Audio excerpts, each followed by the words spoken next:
होता रहता है। तो ठीक है, आज हम चर्चा चलेगा। करेंगे दोष आदि विज्ञान।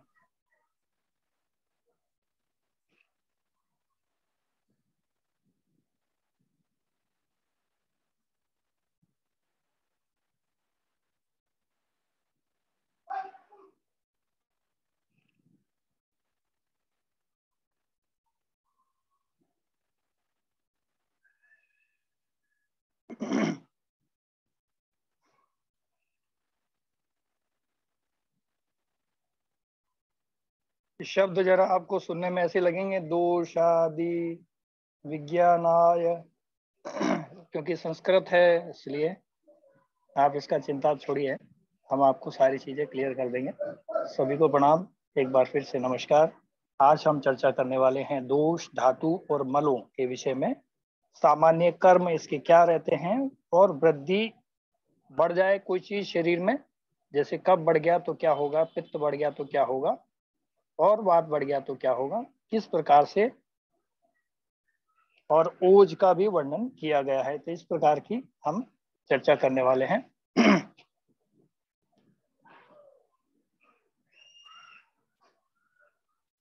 तो वात पित्त कफ के बारे में आज हमने जान लिया था पिछले अध्याय में। यदि आप लोगों को कोई संशय है उसमें, और कंपैरेटिव स्टडी के बारे में थोड़ा बहुत आपने पढ़ा है, तो आज आप लोगों को लगता है कि कंपैरेटिव स्टडी पर चर्चा होनी चाहिए, तो आप लोग मुझे मैसेज करके बताएंगे, तो मैं वापस से उसी कंपैरेटिव स्टडी पर आज की क्लास रख लूंगा, नहीं तो ये वाला शुरू कर दूं। जरा आप बताएं कोई।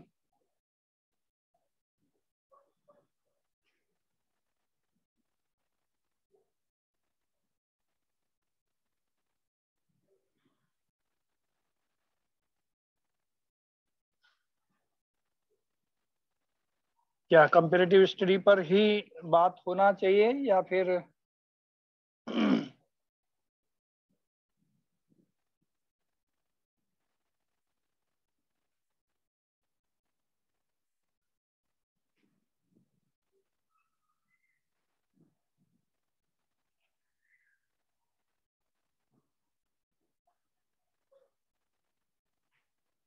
हैंड रेज हुआ है? कोई बात नहीं, आप हैंड रेज किया है तो आप बताइए, चलिए ओपन कर लीजिए।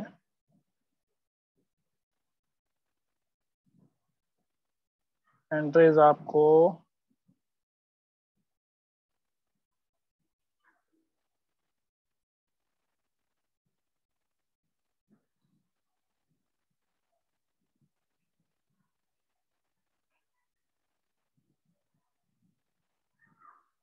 तो हम शुरू कर दें अपना काम।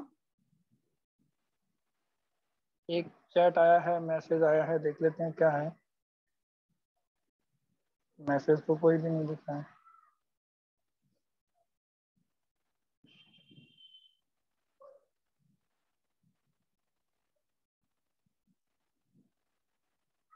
अच्छा, कंपैरेटिव स्टडी के बारे में एक ही मैसेज लिखा है, बाकियों का पता नहीं मुझे,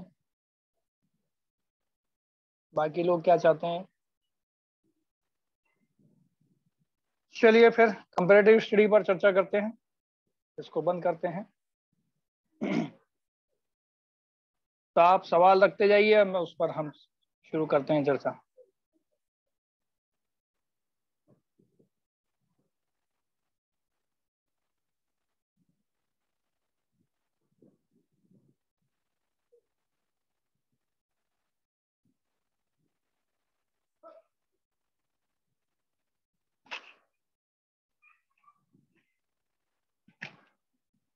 कोई सवाल नहीं है?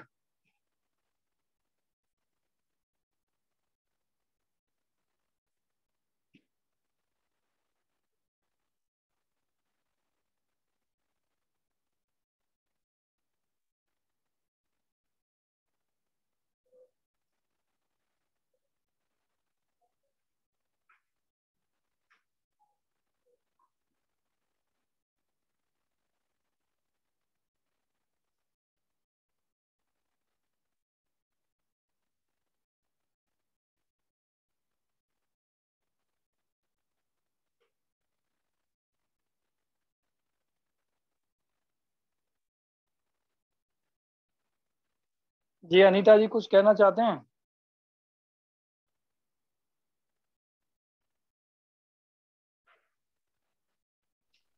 नहीं दादा। कंपैरेटिव स्टडी के बारे में लिखा ना शायद आपने।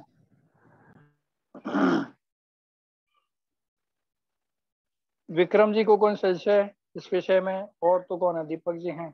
नो थैंक यू दादा, थैंक यू, कोई संशय नहीं है, प्लीज कैरी ऑन। ओके, तो फिर नेक्स्ट ले लिया जाए। हाँ आगे बढ़िए दादा।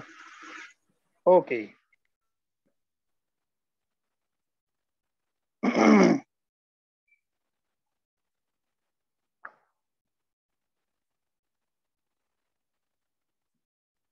चलिए हम शुरू करते हैं फिर।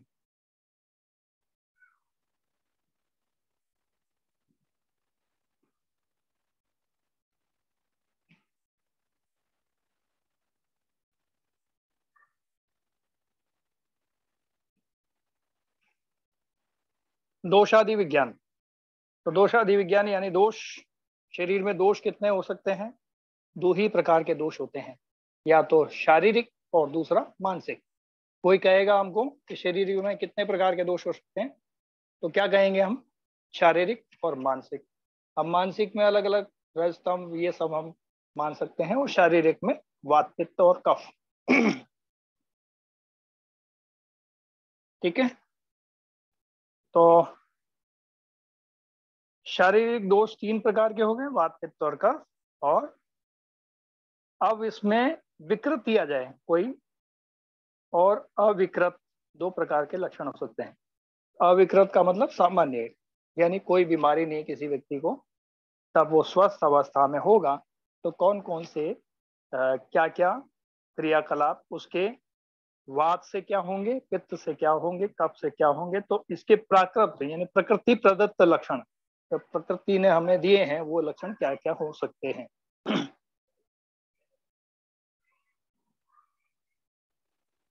तो अविकृत या प्राकृत लक्षणों के बारे में चर्चा करते हैं, तो क्या आएगा? सबसे पहला जो हम चर्चा करते हैं इसमें, अविकृत वात के लक्षण में क्या आएगा? वात यदि अविकृत है, बिल्कुल सामान्य अवस्था में, बिल्कुल स्वस्थ है, तो ठीक है, तो वो आपको क्या क्या दे सकता है?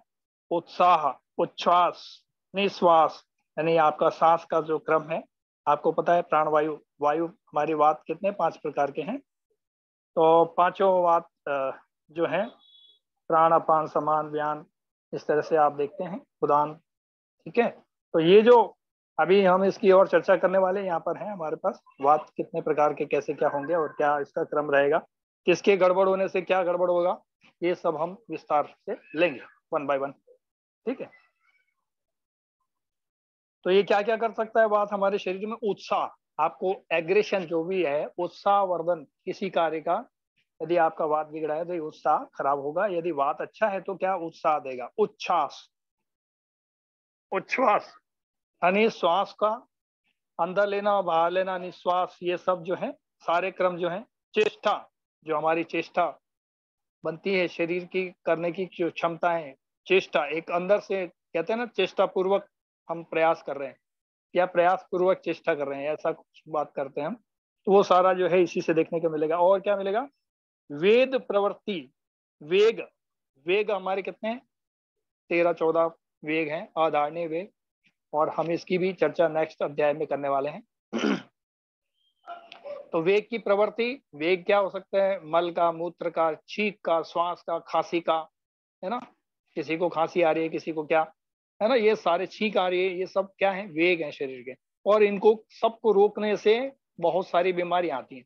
कुछ लोग छींकते समय रुमाल लगा देते हैं नाक के ऊपर, यानी पूरी तरह से वो ठीक से क्लियर नहीं होता है। भाई किसी को छींक आ रही है या खांसी आ रही है तो साइड में जाकर के, किसी को हानि ना हो ऐसी अवस्था में जाकर के अब उसको सब क्रियाओं को निवृत्त कर सकते हैं। राइट, जैसे मल के लिए हम जाते हैं ना, कहाँ जाते हैं? शौचालय चले जाते हैं, फ्री हो जाते हैं, सबके सामने तो जाते नहीं है। राइट, तो वेग की जो प्रवृत्तियां हैं वो हमें ठीक से बनी रहे, ये सब वात का प्राकृतिक लक्षण है। इंद्रिय विषय, तो हमारी जितनी भी इंद्रियां हैं ये इनके विषय हैं, ग्रहण है, चाहे वो योनि मार्ग से कोई भी आर्तव का आना है जाना है, ये सारे क्रम जो है ग्रहण करना है, ये सारे इंद्रिय कोई भी हो हमारे शरीर की, चाहे आंख, नाक, कान, चमड़ी, स्किन वगैरह भी, ये सब इंद्रिय के लक्षण है। ये सब किससे संचालित होते हैं? ये वात से संचालित हो रहे हैं। और पित्त के लक्षण में क्या होंगे? पाचन, हार्मोनिकल जितने भी डिसऑर्डर्स हैं बॉडी में, ये हमको पता है, हमने पढ़ा अभी पिछले दिनों वात पित्त कफ के बारे में, क्या क्या उसके लक्षण है, प्राकृत लक्षण। तो उस पर हम थोड़ा सा पुनरावृत्ति भी समझें इसको, या इसको आयुर्वेद की भाषा में किताबी दृष्टिकोण से क्या होना चाहिए, राइट। तो पित्त के लक्षण में पाचन क्रिया सारा होता है, मेदा यानी मेदा, बुद्धि, ये सब, स्थूलता है ना, शरीर में मोटा होना, पतला होना, आपका मेटाबॉलिज्म जितना भी है, ये सब पित्त से ही काउंट हो रहा है। यदि आपका ये सिस्टम अच्छा है तो आपका पाचन वाचन अच्छा है, भूख लगना, पाचन क्रिया, ये सब मेटाबॉलिज्म में आ जाता है। आप अस्थूलता, दर्शन, दर्शन जितना भी जो कुछ भी हम आंतरिक मन से या बाहरी, सब दर्शन है।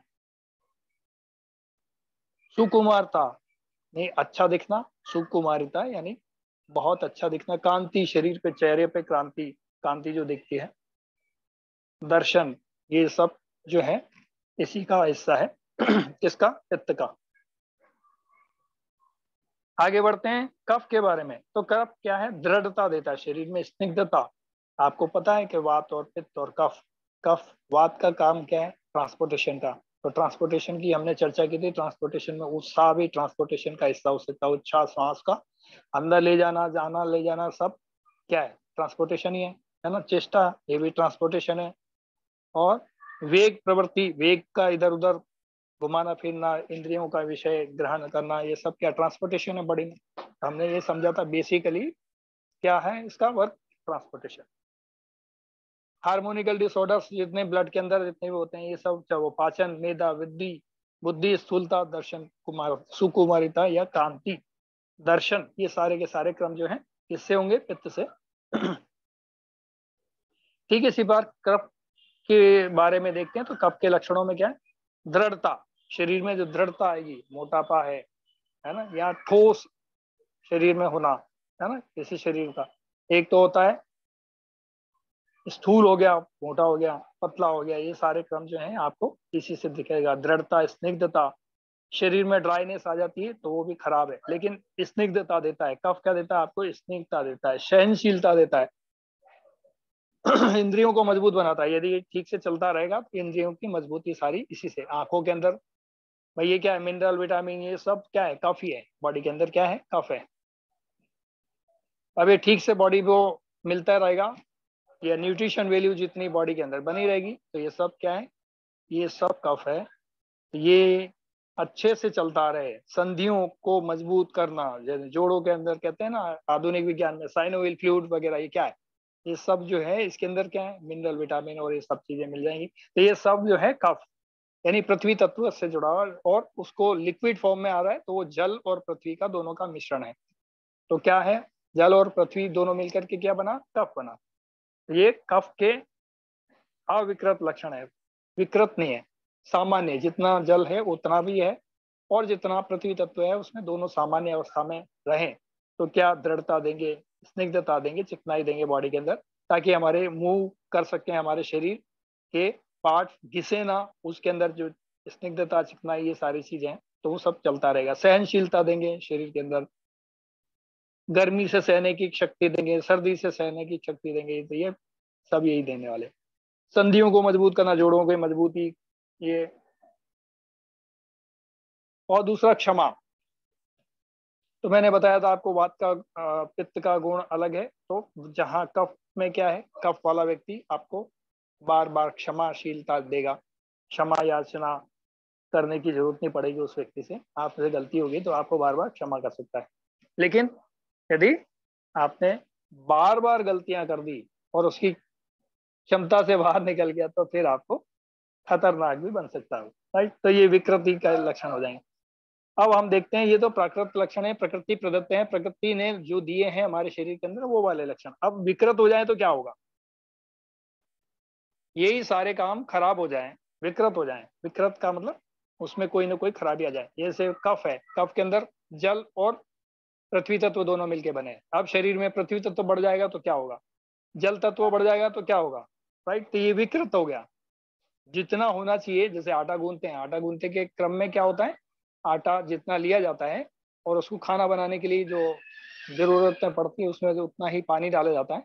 तो पानी और आटे का पूरा जो सामान्य अवस्था में मेल होना चाहिए, जितना ना हो करके उसमें पानी ज्यादा हो जाता है, वही बॉडी में क्या है, इन्फेक्शन का काम करता है। बॉडी में इन्फेक्शन क्या है, आज जो अंग्रेजी में बोलते हैं इन्फेक्शन हो गया, क्या हो गया, जल तत्व बढ़ गया, यानी पृथ्वी तत्व कम हो गया।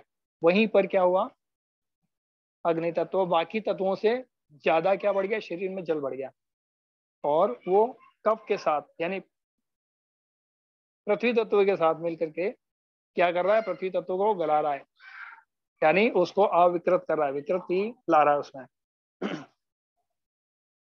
तो विकृति लाने वाले लक्षण क्या क्या हो सकते हैं, देखते हैं। वात तो यदि विकृत होगा तो क्या होगा, शरीर में कृष्णता यानी कमजोरी, कालापन, जो बॉडी में ड्राइनेस आती है ना, आंखों के सामने आपको देखते हैं कभी कभी ये आंखों के नीचे डार्क सर्किल हो जाते हैं, ये सब कालापन, चेहरे का डार्क कॉम्प्लेक्स आना। एक व्यक्ति पहले अच्छा सा गोरा दिखता था, लेकिन अब क्या हुआ, अचानक से वो काला पड़ने लगा।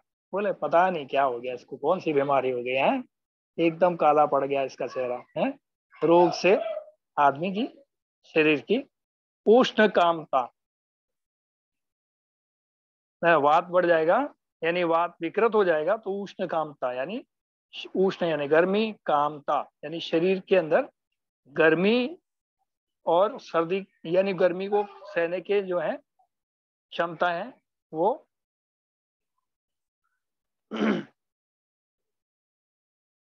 थोड़ा सा मतलब बढ़ जाएंगी, जरूरत से ज्यादा बढ़ जाएंगी, यानी कमी आ गई। कंप, ये जो आप देखते हैं ना, कंप का मतलब हाथ पैर जिसको खड़े होते हैं जो कांपते हैं, क्या बोलते हैं, पार्किंसन, पार्किंसन बोलते हैं ना उसको, रोग, इस टाइप के दिक्कतें आ सकते हैं। तो वृद्धि जन्य यानी वात बढ़ जाएगा तो शरीर में क्या क्या होगा, कंपन होने लगेगा, हाथ पैर कांपना है किसी का तो समझ जाओ वात बढ़ रहा है।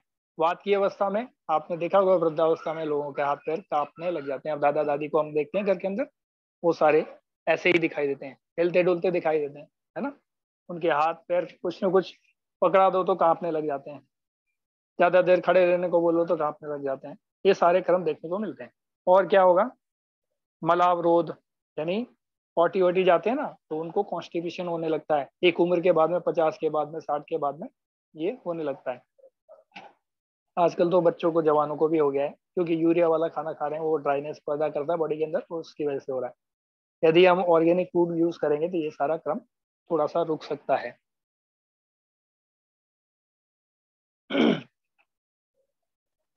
निंद्रा नाश, तो नींद भी नहीं आएगी, मलावरोध यानी कॉन्स्टिपेशन हो जाएगा।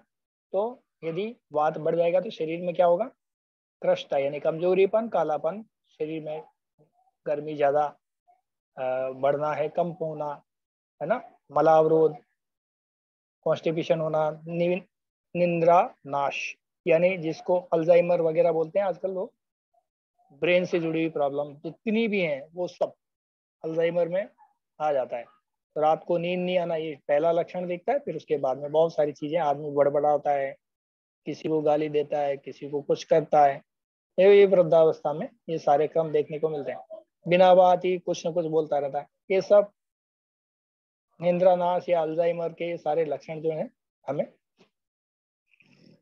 शुरू में क्या होगा, निंद्रानाश होगा यानी आंख नींद नहीं आएगी, वो सारे क्रम शुरू हो जाएंगे बाकी के। अब क्षयजन, वात कम हो जाएगा, तो वात कम हो जाएगा तो क्या बढ़ जाएगा, मैंने आपको बताया था वात और कफ दोनों एक तराजू के पलड़े हैं, एक बढ़ेगा तो एक घटेगा।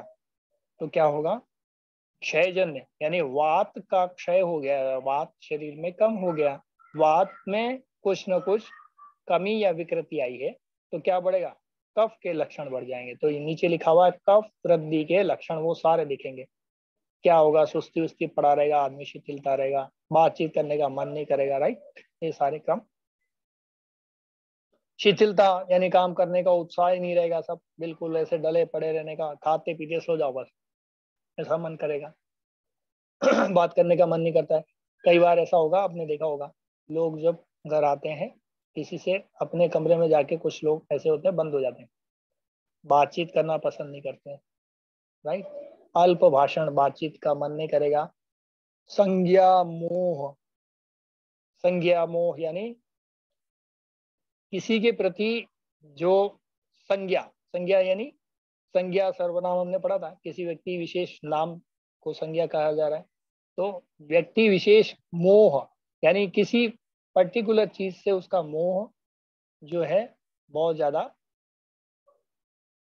होने लग जाता है कि ये काम कर लें, ये कर लें, ये कर लें, या उसमें बहुत ज्यादा संलिप्तता रहती है, या ये समझो कि वो मतलब कुल मिला के कफ की वृद्धि के सारे लक्षण आप देख सकते हैं। अब पित्त के बारे में देखते हैं। तो पित्त के विकृत हो जाने पर क्या क्या लक्षण देख सकते हैं। तो भूख, प्यास, दाह, निंद्रा, अनिंद्रा, नींद नहीं आएगी, और क्या क्या होगा, भूख ज्यादा लगेगी, किसी को ज्यादा प्यास लगेगी, दाह यानी जलन वलन शरीर में, ये सब दाह के लक्षण हैं। शरीर में जलन हो रहा, छोटे छोटे फुंसियां हो जाना, फुंसियों में से छोटा पानी वानी निकलना, स्किन डिजीज होना, ये सब। अनिंद्रा, नींद नहीं आता। मल मूत्र, नेत्र त्वचा में पीलापन, यानी पित्त शरीर में बढ़ जाएगा तो येलोनेस बॉडी में बढ़ती चली जाएगी। जैसे कि आपको रोग में दिखता है, कौन सा वाला रोग होता है, पीलिया, जॉइंडिस जिसको बोलते हैं। इसको हेपेटाइटिस ए बी सी में भी काउंट हो सकता है, ये कैटेगरी यदि बना देते हैं तो, राइट। है होने को क्या है, पीलिया ही है। अब हम लोग हर चीज को कैटेगराइज करने लगे हैं आधुनिक विज्ञान के दृष्टिकोण से देख करके, है ना। तो ये कैटेगराइज हो जाता है, लेकिन है क्या, शरीर में पित्त बढ़ गया है, एसिड बढ़ गया है बॉडी के अंदर, एसिडिटी होने लगी। एसिड यानी शरीर में ज्यादा बढ़ गया, या बॉडी कुछ हद तक या तो एसिडिक हो गई या फिर एल्कलाइन हो गई बहुत ज्यादा, तो शरीर में पीलापन ज्यादा बढ़ जाएगा। एसिडिक होगी तो ये पीलापन थोड़ा कम हो सकता है। मंदाग्नि देखते हैं, क्षय हो गया अग्नि का, शरीर में कमी हो जाएगी। अग्नि, पित्त किससे बना है हमको पता है, पित्त अग्नि और जल तत्व से मिलकर बना है। अब इसमें से क्या चीज घट गया, क्या चीज बढ़ गया, ऐसे समझना है।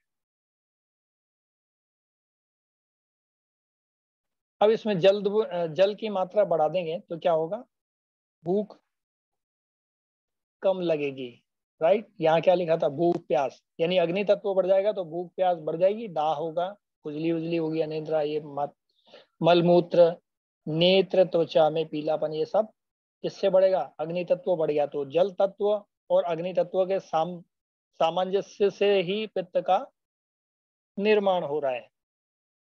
जबकि यहाँ पर क्या हो रहा है, यहाँ विकृति आ गई है, विकृति आई तो क्या होगा, अग्नि तत्व जिसमें बढ़ गया तो भूख प्यास बढ़ जाएंगी, ये सारी अनिंद्रा वगैरह, ये इस तरह की चीजें, शरीर में भड़कन, जलन, ये सारी चीजें होने के लगेगी। लेकिन इसमें जल तत्व बढ़ जाएगा तो फिर क्या होगा, मंदाग्नि, भूख नहीं लगना, शीतलता, सर्दी लगना, है ना, त्रय हानि, ये जो सारे क्रम जो शरीर के अंदर जो होने लगे हैं, ये जल तत्व बढ़ जाने की वजह से। कुछ लोग अभी सोशल मीडिया पर देखते हैं, लोग बोलते हैं सुबह उठो 5 लीटर पानी पी जाओ, 2 लीटर पी जाओ, कोई कहता है 1 लीटर, प्रवचन कर रहे हैं सारे, आयुर्वेद में लिखा है। अरे भाई साहब, लिखा कहाँ है, ये भी तो बताओ मुझे। मैंने तो 1-2 के कमेंट्स में डाल दिया था, अभी तक तो जवाब मिला नहीं। मिल जाएगा तो आप लोगों को भी बता दूंगा भाई कहाँ लिखा हुआ, क्योंकि मैंने पढ़ा नहीं, किताबें मैं रोज पढ़ा रहा हूँ। कई यूनिवर्सिटियों के हम लोग सिलेबस देख रहे हैं और उनको पढ़ा रहे हैं, सिलेबस कमेटियों में अपना डायरेक्शन दे रहे हैं, है ना। तो ये वहाँ हम समझ नहीं पा रहे, देख नहीं पा रहे, क्योंकि पता नहीं कौन सा आयुर्वेद पढ़ा है उन्होंने, ये तो वही जाने। खैर कोई बात नहीं, अपने को अपने काम से मतलब। तभी आधे अधूरे ज्ञान वाले जो हैं सोशल मीडिया पर, इनका बिल्कुल भरोसा करने की आवश्यकता नहीं है। जब तक कोई ऑथेंटिक सिस्टम हमारे सामने नहीं हो, इनकी मान्यता संभव नहीं है, राइट। तो जल तत्व बढ़ जाएगा तो क्या होगा, शरीर में अग्नि तत्व कम हो जाएगा। कम हो जाएगा तो आपको पता ही है, भूख कम लगेगी, प्यास, और ये सारी अग्नि से ही, तो मंदाग्नि, शीतलता, सर्दी आना, ये सारे क्रम देखने को मिलेंगे। और विकृति लक्षण और आगे देखते हैं किसके? वात पित्त और कफ के कंपैरेटिव स्टडी के दृष्टिकोण से यदि हम समझते हैं, ये वात और पित्त के बारे में तो हमने देख लिया। अब तीसरा एक और देखते हैं, ये उसी का ही कॉपी है, सेम टू सेम, कोई दिक्कत नहीं है। अब तीसरा वाला जो बाकी है, कफ कब बढ़ेगा तो क्या होगा? मंदाग्नि आएगी। मैंने आपको बताया था, ये देखिए ऊपर क्या लिखा है, कफ बढ़ जाएगा तो क्या बढ़ गया? पृथ्वी तत्व बढ़ गया। और यहाँ पर क्या कम हुआ? कब बढ़ गया तो पृथ्वी तत्व बढ़ गया। पृथ्वी तत्व क्या है? भारी है ना। पृथ्वी तत्व क्या है? भारी है। और वायु हल्का है। पृथ्वी उड़ सकता है क्या? नहीं उड़ सकता है, बिल्कुल। बिना वायु के उड़ सकता है क्या? आप कहोगे कैसी बात कह रहे हैं सर, उड़ेगा ही नहीं, सवाल ही नहीं। पृथ्वी मिट्टी, पृथ्वी तत्व में क्या है? ये सब मिट्टी, विटामिन, मल, ये जितने भी है सारी चीजें आ जाती हैं। ये क्या उड़ जाते हैं क्या अपने से? इनके कोई पंख हैं? नहीं है सर। तो ये सारे पृथ्वी तत्व हैं, चाहे वो जो चना अनाज वगैरह या जो कुछ भी चीजें उग रही हैं, सब पृथ्वी तत्व हैं। जो ड्राई फॉर्म में है वो पृथ्वी तत्व है, उसमें कोई ऑयली या अन्य चीजें आ जाती है, यानी पृथ्वी तत्व बाहुल्यता है, इसको मान सकते हैं।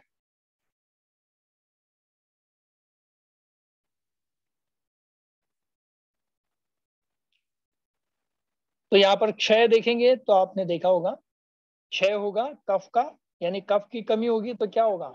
आप देखिए इधर कॉर्नर में देखेंगे, क्षय देखेंगे तो अब मैं इसको थोड़ा सा ब्रॉड और बड़ा फोकस करने के दृष्टिकोण से करके बता रहा हूँ। ये देखिए, ये देखिए, अब यहाँ पर ये कफ तत्व है, यहाँ क्या लिखा है? मंदाग्नि। निंद्राधिक्य यानी ज्यादा नींद आना। गुरुता यानी शरीर में भारीपन होना। क्यों होगा गुरु? कफ किससे बना है? पृथ्वी और जल तत्व से बना है, तो दोनों ही ठंडे हैं, तासीर में ठंडे है ना, राइट, ठंडे। तो जल ठंडा है, करेक्ट, और वात भी ठंडा है। ठंडी चीज हो जाएगी तो अग्नि मंद हो जाएगी, तो मंदाग्नि हो गया, वेरी सिंपल। निंद्राधिक्य, नींद अच्छी आएगी, बहुत पड़ा रहेगा बंदा, कुछ काम करने का ही मन है, उत्साह नहीं रहेगा शरीर में, है ना। गुरुता यानी शरीर में भारीपन, आलस्य। श्वेतता यानी स्किन, चेहरा एकदम सफेद पड़ने लग जाएगा। शीतलता, शीलता। श्वास कास, लाला स्राव, ये इस तरह की चीजें देखने को मिलेगी। श्वास कास का मतलब खांसी वगैरह, दमा, अस्थमा, ये सारी बीमारियां देखने को मिल सकती हैं। किसके बढ़ जाने से? कफ के बढ़ जाने से। कफ बढ़ेगा तो इन्फेक्शन होगा, राइट। अब इसी का उल्टा कर लो। अब इसी को हम यदि यहाँ ले जाकर देखते हैं, यहाँ पर तो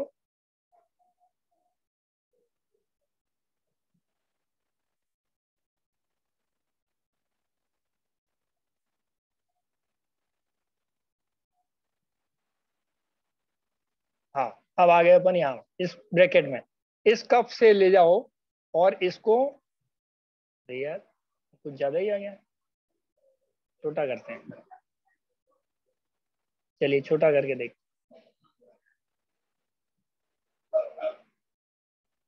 ये जो कफ वाला ब्रैकेट है, अब इसको यहां से तुलना कर लो। यहाँ क्या लिखा है? मंदाग्नि, निंद्राधिक्य, गुरुता, आलस्य। अब इस ब्रैकेट को अपन ने यहाँ कर दिया। यहाँ पर क्या लिखा है? किसका? वात की कमी हो गई, तो क्या हो गया? यहाँ कफ वृद्धि के लक्षण, यानी कफ के जो बढ़ने के कारण जो लक्षण होते हैं वो ही यहाँ, कफ बढ़ गया तो क्या हो गया? मंदाग्नि दिखता, ये सारा क्रम देख रहे हैं। तो यानी कफ बढ़ेगा तो क्या होगा? वात कम हो जाएगा, और वात बढ़ेगा तो कफ कम हो जाएगा, राइट। ऐसे समझेंगे, यानी ये क्रॉस है, यहां से ये क्रॉस हुआ और यहाँ आ गया। ठीक इसी तरह वात को देख लो। वात में क्या लिखा है?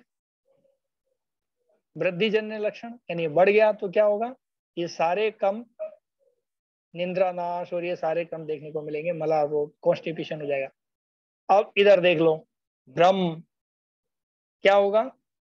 कफ बढ़ गया तो क्या होगा? वात बढ़ेगा शरीर में, यानी कफ बढ़ गया तो मंदाग्नि और ये, सॉरी, और मंदाग्नि और गुरुता ये सब भारीपन शरीर में देखने को मिलेगा। लेकिन कफ का क्षय हो गया यानी कमी आ गई, क्षय जन्य लक्षण आएंगे तो क्या होगा, ये जो क्षय जन्य लक्षण है वो किससे जुड़े हुए दिखेंगे, ये सब वात से बड़े हुए दिखेंगे, वात से जुड़े हुए दिखेंगे। तो वात वाली बीमारी क्या है, भ्रम, हृदय दर्द, है ना, संधियों में शिथिलता, कफाशयों में शून्यता, यानी कफ स्थान जो है शरीर में 5 प्रकार के कफ हैं, 5 प्रकार के वात हैं, 5 प्रकार के पित्त हैं। तो कफ के स्थान में शून्यता यानी उसमें कमी आने लगेगी। कफ के स्थान कौन कौन से हैं, आपके जोड़ जितने भी हैं, साइनोवियल फ्लूइड जिसको बोलते हैं, वो से मूव करते हैं उस शरीर में, ये सारे कफ के ही स्थान है, राइट।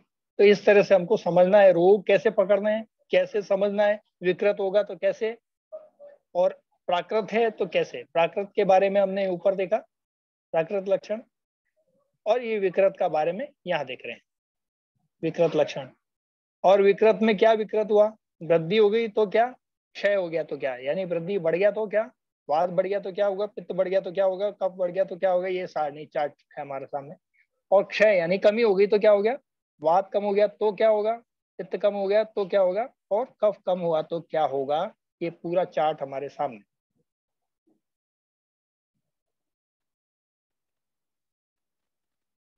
अब ये सब हो गया तो चिकित्सा क्या करेंगे, ये भी तो जानना जरूरी है, क्योंकि हम तो अब चिकित्सक बनने की बात कर रहे हैं ना।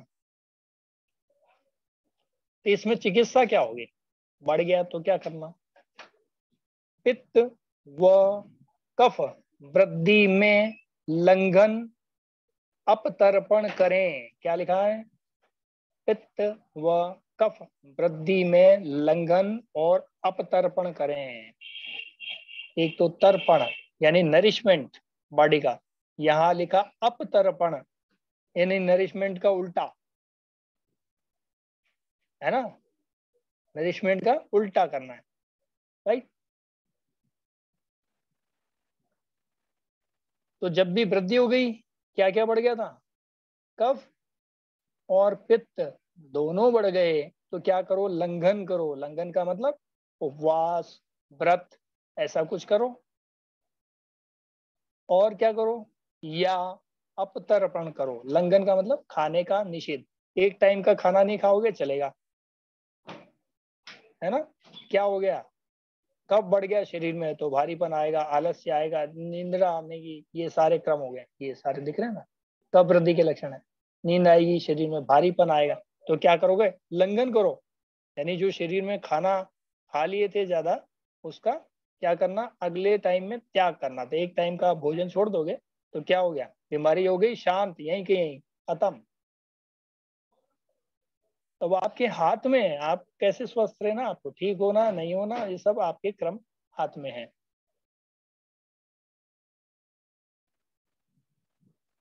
ठीक है ना।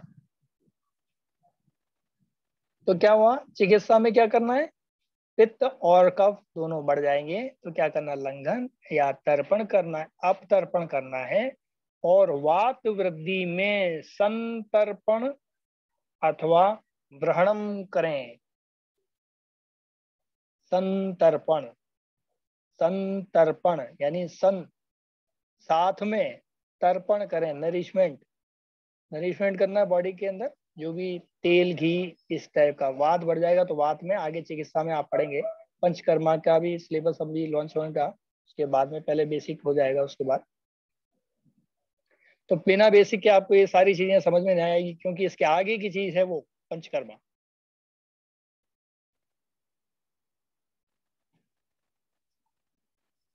तो यहाँ क्या हो रहा है, हमने पढ़ा वृद्धि में क्या होगा, पित्त और कफ बढ़ जाएगा तो लंघन और अपतर्पण करना है। और वात वृद्धि हो जाएगी तो क्या करना, संतर्पण और ग्रहणम करें।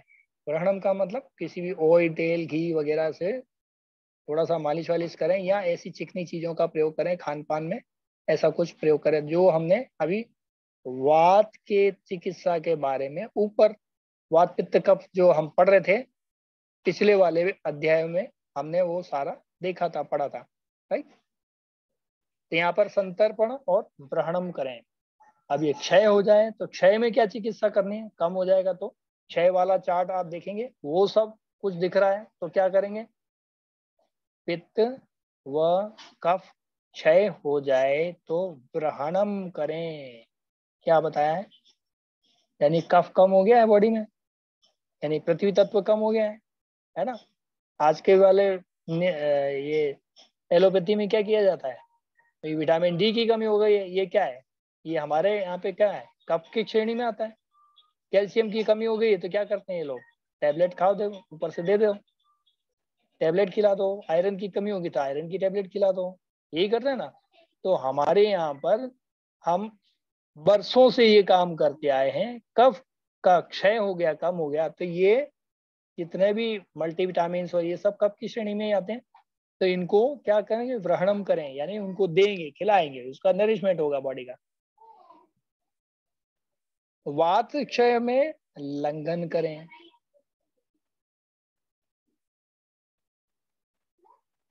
जब वात का क्षय होने लगेगा तो लंघन करेंगे। तो क्षय में क्या करना है, जब पित्त और कफ कम हो जाए शरीर में तो क्या करेंगे, उसको बढ़ाने के लिए ग्रहणम करेंगे, ठीक। और वात क्षय में लंघन करेंगे। वात क्षय हो गया तो वात की शरीर में कमी हो गई है, तो लंघन क्या कर रहा है, लंघन में उपवास करना, ये सारा क्रम आता है। लंघन मतलब उपवास करना। उपवास करने से क्या होता है, वात की वृद्धि होती है शरीर में और कफ की कमी होती है। कफ की कमी और वात की वृद्धि होगी। तो वात कम हो गया तो क्या करेंगे, वात को बढ़ाना है। वात को बढ़ाना तो क्या करेंगे, उपवास करेंगे, यानी लंघन करेंगे।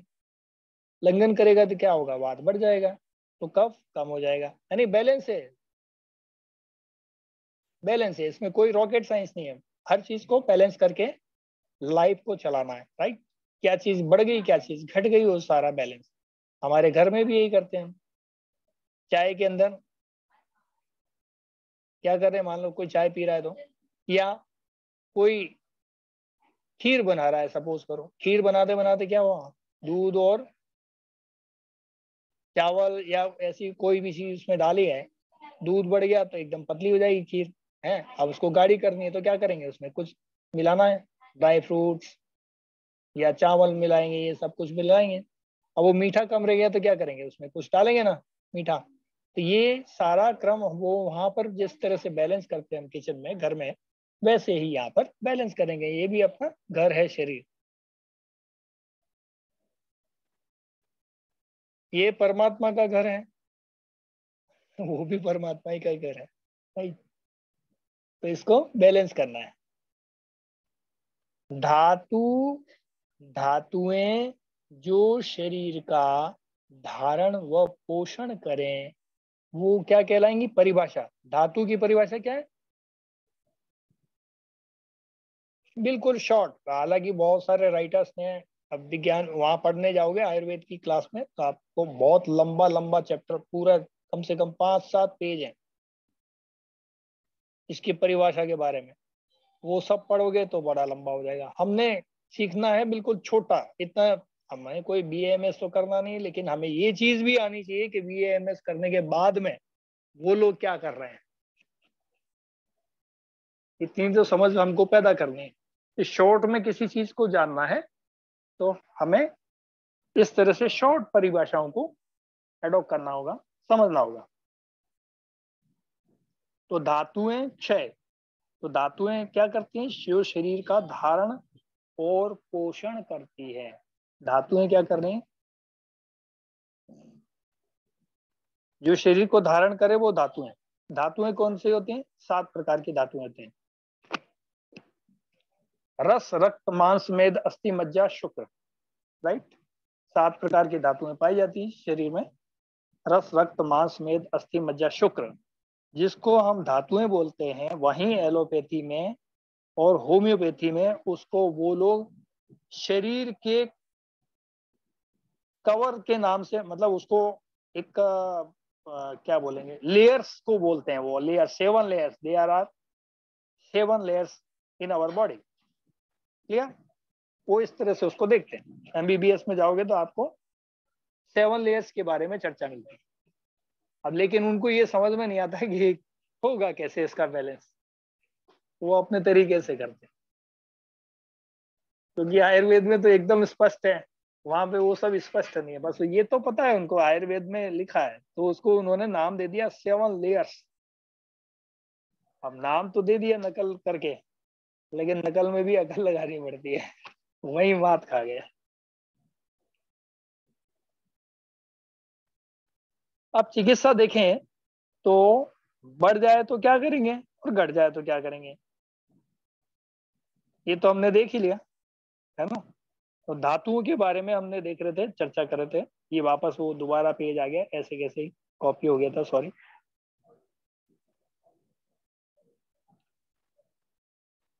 तो जो शरीर का धारण और पोषण करे वो क्या है, रस, रक्त, मांस, मेद, अस्थि, मज्जा, शुक्र, 7 प्रकार की धातुएं हमारे शरीर में पाई जाती है, राइट।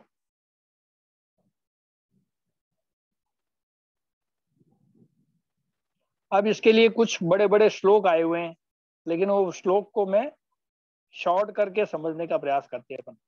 लेकिन जानना जरूरी है, इनको क्रम से याद रखना बहुत जरूरी। सबसे बात यह है कि इसको क्रमबद्ध तरीके से याद रखना है। क्रम में 19-20 जरा सी भी गलती हुई, आप बिल्कुल आर पार हो जाओगे, कुछ समझ में नहीं आएगा, ऊपर से निकल जाएगा। तो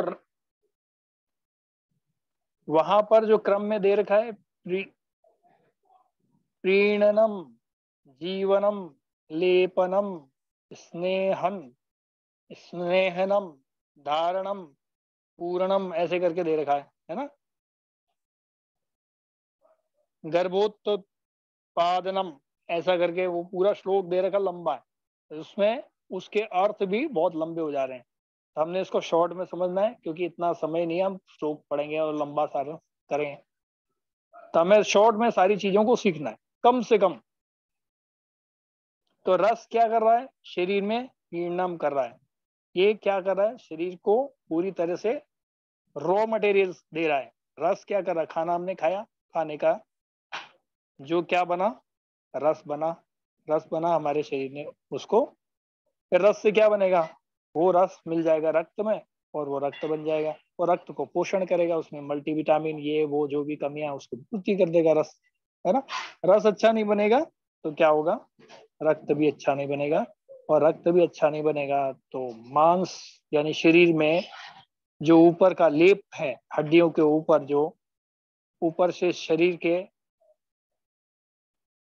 हड्डियों को मजबूती प्रदान करता है और उनको चलाने का काम करता है शरीर को, और बैलेंस रखता है शरीर का, तो वो भी ठीक से नहीं बनेगा। तो लेपन का काम करता है ये लेपन, ऊपर से जैसे किसी ने लिपाई कर दी हो ना हड्डी के ऊपर, जैसे हम क्या करते हैं, मकान का कोई स्ट्रक्चर बनाते हैं तो क्या कर रहे हैं, ईंटें रख देते हैं पहले, ईंटों के ऊपर क्या करते हैं, ऊपर प्लास्टर करते हैं ना। ऐसे ही ये शरीर पे लेपन किया हुआ है, लेपनम। मेद, मेद के बारे में क्या कहा गया, स्नेहनम। ये क्या कर रहा है शरीर में, मेद धातु क्या कर रहा है, स्नेहनम, शरीर का स्नेहन, यानी शरीर के अंदर जो भी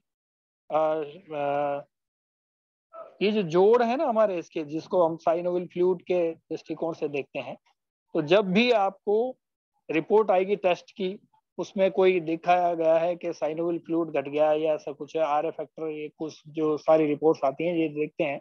जब इनको पढ़ें, इनको पढ़ने के बाद में हमको ये चीज समझ में आएगी कि कहीं कोई हड्डी के बीच का दो जोड़ है, हमारे संधियां हैं, हड्डियां जो हैं, हड्डियां जो जुड़ रही हैं, इनके बीच का फ्लूइड खत्म हो गया है।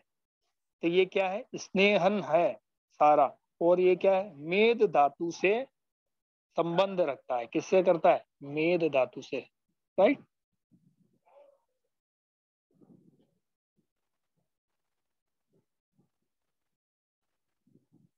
अब ये हुए 4 धातु, अब 3 और देखते हैं हम। तो रस हमको पता लग गया, एक बार रिपीट कर लेते हैं। खाना जो खाते हैं वो सारे का क्या बनता है, रस बनता है। रस बनेगा और फिर क्या बनेगा, उसी रक्त का, मतलब ये रक्त में जाके मिलेगा और ये रक्त का निर्माण करेगा। रक्त से मांस बनेगा शरीर में, क्योंकि यही न्यूट्रिशन वैल्यू हमारे मसल्स को ले जाकर देगा, और फिर वो न्यूट्रिशन, किसी में विटामिन चाहिए, किसी में क्या चाहिए, तो हमारे जो सेल हैं इस रक्त में से ही सारी चीजें ले करके इस मांस का निर्माण करेंगे। और ये ही आगे मांस जब पूरा ठीक से बन जाएगा, तब बचा हुआ इसके बाद में जो बचेगा, ऊपर से क्रम चल रहा है ना, इसमें से जो बचेगा वो क्या बनेगा, मेद धातु बनेगा। वो स्नेहन का काम करेगा शरीर में, जोड़ों में, ये फ्लूइड वगैरह सप्लाई करना, ये करना, चैन है एक तरह की हर चीज। माने रस अच्छा बनेगा तो रक्त अच्छा बनेगा, रक्त अच्छा बना तो मांस बनेगा, और मांस बना तो मेद बनेगा, और मेद बना तो फिर हड्डियां भी अच्छे से मजबूत बनेगी। तो अस्थि धातु धारण करती है शरीर को। ये क्या कर रहा है, आपके जो कोमल अंग है उन सब का संरक्षण करता है। जैसे हड्डी है हमारे शरीर की, क्या है, सिर की हड्डी है, कपाल की हड्डी है। ये पूरा स्कल जो है क्या कर रहा है, हमारा शरीर क्या, यानी ब्रेन के अंदर के पूरे सिस्टम को ठीक से बना के रखा हुआ है। ग्रे मैटर, व्हाइट मैटर, ये इस तरह की चीजें हैं ना, पिट्यूटरी ग्लैंड्स, और ये कई तरह के ग्लैंड्स हैं कुछ, हाँ, मेडुला ऑब्लांगेटा, ऐसे कई और पार्ट हैं हार्ट, ये सिर के, जिनकी सुरक्षा कवच का काम करता है। ये अस्थि यानी ऐसे ही वक्ष स्थल है, हमारी हड्डियां हैं, रिब्स जिसको बोलते हैं, पसलियां, ये भी क्या कर रही है, हार्ट का सुरक्षा कर रही है, लीवर की सुरक्षा कर रही है, पेट के अंदर बहुत सारी चीजों की सुरक्षा का काम करती है। नहीं तो हार्ट तो दब जाएगा एक ही बार में, इसलिए हड्डी जो है इसको क्या कर रही है, ऊपर से सुरक्षित कर रही है। तो मेद अच्छा बनेगा तो अस्थि, हड्डियां भी अच्छी बनेगी। और जब हड्डियां अच्छी बनेगी तो हड्डियों के बीच में क्या होता है, मज्जा धातु होती है, बोन मेरो जिसको बोलते हैं ना, बोन मेरो। तो ब्रेन में भी बोन मेरो होता है, हड्डियों में भी बोन मेरो है ना, ये सारी चीजें आप बोन मेरो के समकक्ष मान सकते हैं, सीधा बोन मेरो नहीं बोल सकते, उसके समकक्ष मान सकते हैं उसको। तो मज्जा धातु का पूर्ण करना है, इसका काम क्या करना है, शरीर को पूरा कर देना है, यानी शरीर को पूरा करना है, पूर्ण करना है। अब जब शरीर पूरा हो जाएगा तो फिर शुक्र धातु, अभी पहले तो शरीर का निर्माण हुआ तो शरीर पूरा हुआ, शरीर एक, जब शरीर पूरा हो जाता है तो वो दूसरे शरीर का निर्माण करता है। तो वो कैसे करेगा, जनन तंत्र के द्वारा। फिर जब पूरा शरीर बन जाएगा तब जाकर के शुक्र धातु का नंबर आएगा। शुक्र में गर्भाधान होना है ना, महिलाओं का जो ओवीरी यानी गर्भाशय जो है, उसके अंदर यूट्रस जो है, उसके अंदर भी अलग अलग पार्ट्स होते हैं, और उनमें एक महीना राइट से, एक महीना लेफ्ट से एग बनता है। और मानव शरीर का सबसे बड़ी कोशिका है वो एग, अंडा, है ना।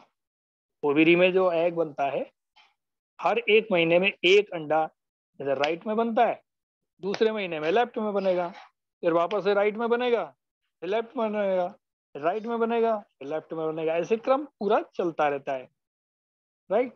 तो ऐसा क्रम चलता है। ऐसे ही पुरुष का जो शुक्र है, शुक्राणु है, ये शरीर की, मानव शरीर की सबसे छोटी कोशिका माना गया है, सेल माना गया है, ठीक है। तो मानव शरीर की सबसे छोटी कोशिका क्या है, शुक्र, शुक्र धातु का ही पार्ट है। शुक्र धातु से बहुत कुछ होता है। ये गर्भोत्पादक कार्य देखता है, क्या देखता है, ये गर्भाधान का काम सारा शुक्र धातु से चलता है।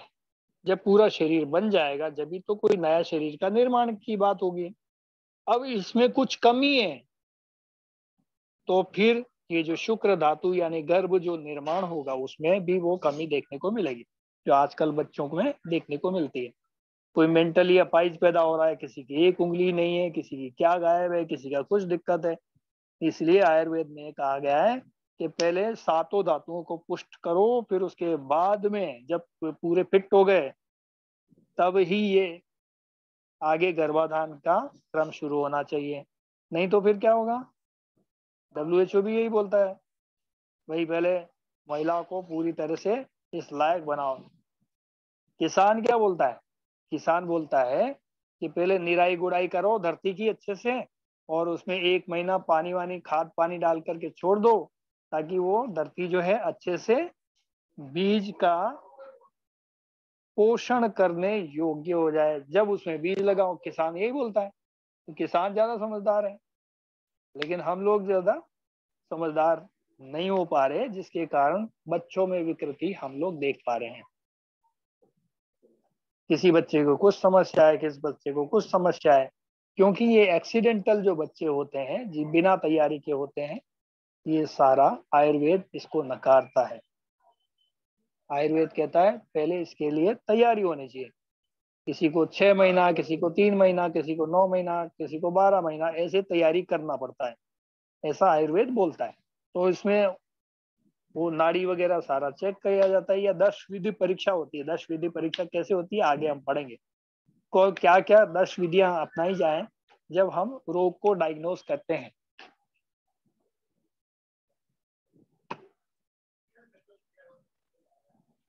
तो ये 7 धातुएं हमारी इस तरह से काम करती हैं, है ना। जब ये 6 धातु पूरी तरह से निर्माण हो जाएगी, तब शुक्र धातु बनेगी। अब जब शुक्र धातु अच्छी बन जाएगी, तब इसके बाद में ओज धातु आती है 8वीं।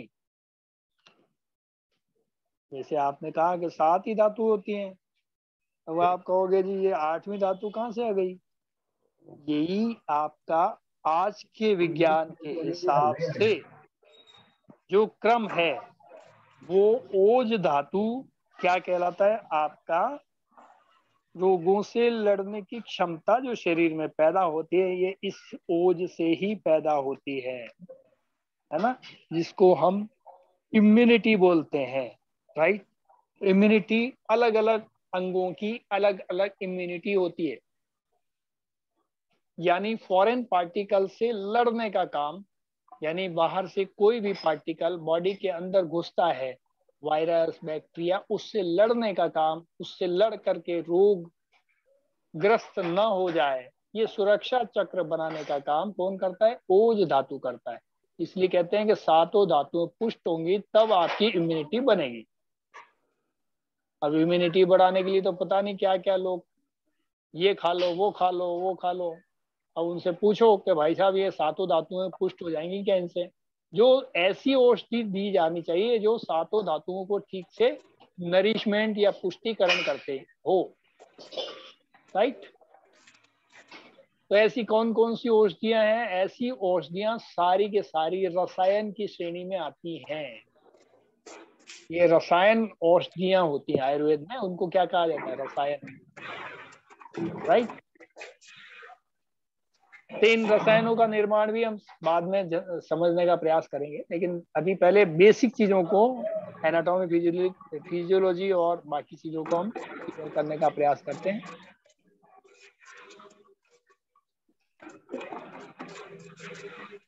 किसने ऑन किया हुआ, पीछे से बर्तनों की आवाज आ रही, जरा बंद कर दीजिए।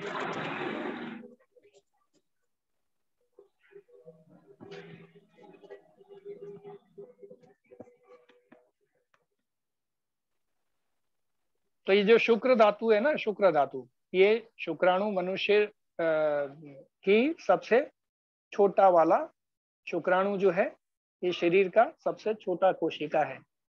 और ये जब शुक्राणु जाकर के एग को भेदता है, ये क्या करता है, ये एग को, अंडे को भेदता है और ये उसके अंदर चला जाता है। यानी बड़ी कोशिका में छोटी कोशिका का प्रवेश होना एक बच्चे का, यानी भ्रूण का, आपके लड्डू खाने का इंतजाम करता है, मिठाई खाने का। कुल मिला के सीधी सी बात है, राइट।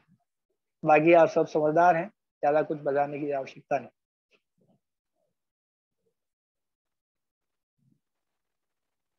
ये जो छोटी कोशिका है, ये शुक्राणु है, इसको आप देखेंगे, इसकी शक्ल कैसी दिखेगी, बिल्कुल धागे के नुमा, सांप के केचुआ जैसा होता है ना, जैसे कोई सांप टाइप घूमता है, ऐसे ये घूमता हुआ अंदर जाता है, उसमें बेचता है।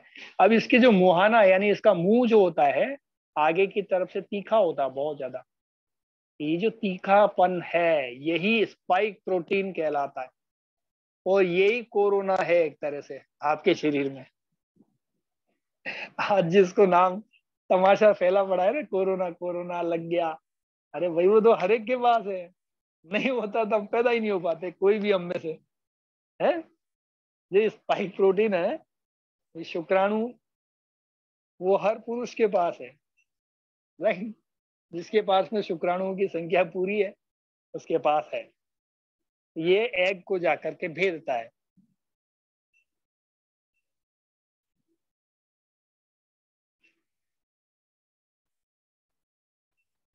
जिससे गर्भाधान होता है, राइट। अब आगे बढ़ते हैं अपन। ये तो सब हो गया खेल, पूरा समझ में आ गया। 7 धातुएं हमारे शरीर में किस प्रकार से, शॉर्ट में मैंने बताने का प्रयास किया। लॉन्ग कट में जाएंगे तो बहुत लंबा सारा रामायण महाभारत लंबी हो जाएगी, यानी विषय काफी लंबा है। लंबा क्या, अंतहीन सिलसिला है, जितना पढ़ो उतना कम है। लेकिन एक एक धातु पर बड़ी बड़ी अच्छी खासी मोटी मोटी किताबें हैं। रस पर बात करोगे तो रस पर ही बहुत लंबा, रक्त पे बात करोगे तो बहुत लंबा, मांस पे भी बहुत लंबा। ये सब क्रम है सभी चीजों के। लेकिन अभी हमको समझना, क्योंकि बेसिक में चीजें हमको जानना जरूरी है कि होता क्या है। आयुर्वेद को हमें यही नहीं पता है ना। एलोपैथी की तो हमारी बचपन से कुछ न कुछ पढ़ाई चलती रहती किताबों में, ये मिनरल खाओगे, ये विटामिन खाओगे तो ये कमी हो जाएगी, ये सब हम बचपन से पढ़ते हैं किताबों में। लेकिन ये आयुर्वेद की चीजें जो हम जीते हैं।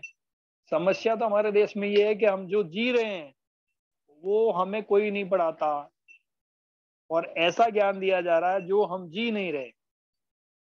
तो हम जैसे ही बच्चे पैदा होता है तब से लेकर के बड़े होने तक घर के अंदर आयुर्वेद ही चल रहा है उसके। कैसे चल रहा है, थोड़ा सा जुकाम हो जाता है बच्चे को, अदरक की चाय बना के दे दी जाती है। अब ये क्या है, ये आयुर्वेद नहीं है, ये आयुर्वेद ही है ना। हमारी दादी नानी ने हमको ऐसे ही बड़ा किया होगा। हमारे यहाँ तो यही होता था पहले बचपन में, जरा सा जुकाम हो गया चलो ये पिला दो, है। दस्त लग गए, आम की गुठली को, गिरी को घिस करके बच्चे को चटा देते थे। बच्चा जब दांत निकलते हैं सबके दस्त लग जाते हैं, नीचे की कुछ चीज उठा के खा गया तो दस्त लग गए, है ना, दांत निकलते हैं बच्चों के। ये सारे क्रम होते हैं हमारे घर में, हम बचपन से करते आए हैं। हम आयुर्वेद को जी रहे हैं। जिस चीज को हम जी रहे हैं वो हमें पता नहीं, और जिसको नहीं जी रहे, जिनको जीना भी नहीं चाहते, वो सब हमें पढ़ाया जा रहा है। ये इसीलिए वजह से हम लोग बीमार हैं। देश का बीमार होने का कारण ही है।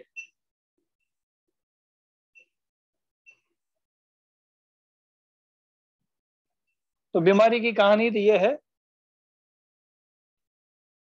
चाचा नेहरू को हमारे सरकार ने जब चार्ज लिया था अंग्रेजों से, तो मुश्किल 10-12% देश में बीमार हुआ करते थे, जिसमें दमा अस्थमा के पेशेंट होते थे, है ना। मतलब कुल मिला के अंग्रेजों ने कहा कि भाई 4 करोड़ लोग देश में बीमार हैं, वो भी दमा अस्थमा वाले। जो ऐसे कोई कैंसर वाले तो उस समय नाम ही नहीं सुना था। लेकिन ये सब बीमारियां अभी पाश्चात्य से प्राप्त की हुई बीमारियां हैं, यानी सिस्टम के बिगड़ने की बीमारियां हैं। और हमने बहुत ज्यादा तरक्की की। कहाँ तरक्की की, 2008, 7, 9 तक आते आते सरकार को एक बजट रखना पड़ा बड़ा सारा, जिसमें सरकार ने बताया सदन को, संसद को, कि लगभग जो है भारत में 98% लोग बीमार हैं। कहाँ 10-12%, 15% जो अंग्रेज हमको देके गए थे बीमारी, जिसमें हमको न्यूट्रिशन वैल्यू नहीं थी, कुपोषण का शिकार थे हम लोग, बस यही वाली बीमारियां थी। लेकिन हमने ऐसी तरक्की की, जिस समय डॉक्टर नहीं थे हमारे पास में, आज डॉक्टर हैं, सब कुछ है, मेडिकल स्टाफ है। जब डॉक्टर नहीं थे तो तब 10-12% थे बीमार, और आज डॉक्टर हैं तो 2007-8 में ये आंकड़ा था, तो अब तो शायद 100% किसी न किसी को कुछ न कुछ खाना ही पड़ ही रहा है, गोली, राइट। तो ये हमने तरक्की की देश के अंदर, क्योंकि हमें जो जी रहे हैं वो हमें सिखाया नहीं गया। हमारा दोष नहीं है, हमारे अपने घर परिवार पूर्वज का दोष है, जिन्हें जो जी रहे हैं, या एजुकेशन शिक्षा नीति पद्धति या सरकारों का दोष मान लो। सरकार भी कौन है? हम ही तो हैं। तो हमें ये नहीं बताया जा रहा है कि हम जो जी रहे हैं वो जिंदगी कैसे जिए। हम बरसों से जीते आए हैं हमारे देश की धरती के अंदर। अभी हम डॉक्टर से ये तो पूछते हैं, डॉक्टर साहब ये बताओ, ये जो दवा है, ये दवा गर्म तासीर की तो नहीं है? सबको ये डर लगता है। लेकिन एलोपैथी की दवाइयां इससे कई ज्यादा गुना गर्म है, एसिड है, सब कुछ एसिड है ना। फोलिक एसिड, ये एसिड, वो एसिड, है ना। ये सारी टैबलेट हम रोज खा रहे हैं और उसकी गर्मी की चर्चा नहीं कर रहे, क्योंकि ये जो सारी टैबलेट बनी है वो माइनस में जो टेम्परेचर है उनके लिए बनी है, पश्चात में, है ना। वहां से ही तो बन के हमारे पास आया है। तो क्या इसकी आज जरूरत है? उसको तो हम गर्म वाली चीजों को तो हम खा रहे हैं, और जो ठीक ठाक चीजें हैं आपके लिए वो हम खाने में संकोच पैदा करते हैं। डॉक्टर से भी पूछते हैं 50 बार, साहब बताओ साहब, ये गर्म तासीर कितनी है, ये ठंडी तासीर कितनी है? भैया आपकी तासीर देख करके, आपकी प्रकृति देख करके तो डॉक्टर ने निर्धारित किया होगा। जब भी तो कहते हैं पहले वीडियो कॉलिंग कराओ साहब।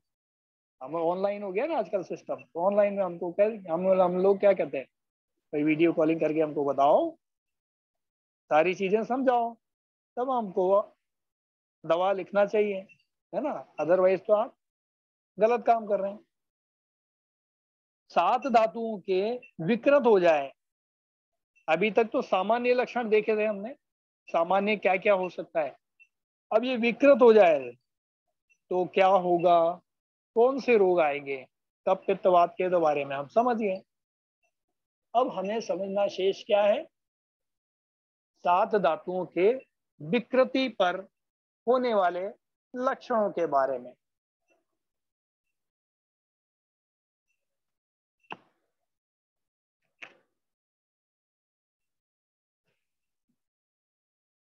चलिए, क्योंकि ये थोड़ा सा लंबा है और इसके समय की आवश्यकता है, 9:15 बज चुके हैं शायद।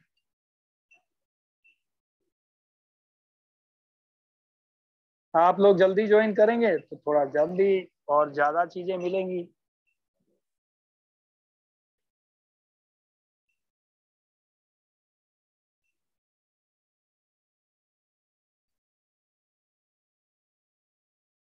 अभी इसमें कोई आपकी प्रश्न है तो आप ले सकते हैं, अभी तक जो हमने जाना इसमें।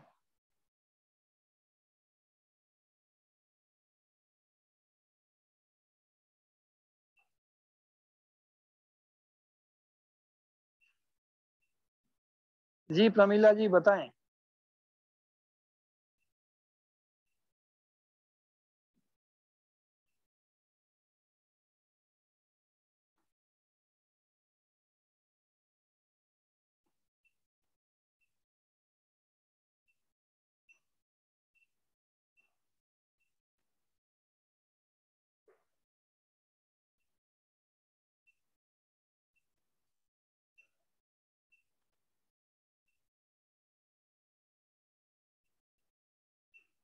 मुझे लगता है सभी को समझ में आ गया, किसी का कोई सवाल शेष नहीं है, तो क्या क्लास का समापन कर दिया जाए।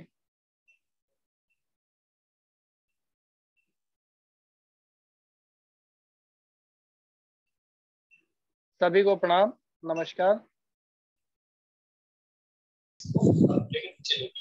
नमस्कार डॉक्टर साहब। जी जी, प्रणाम।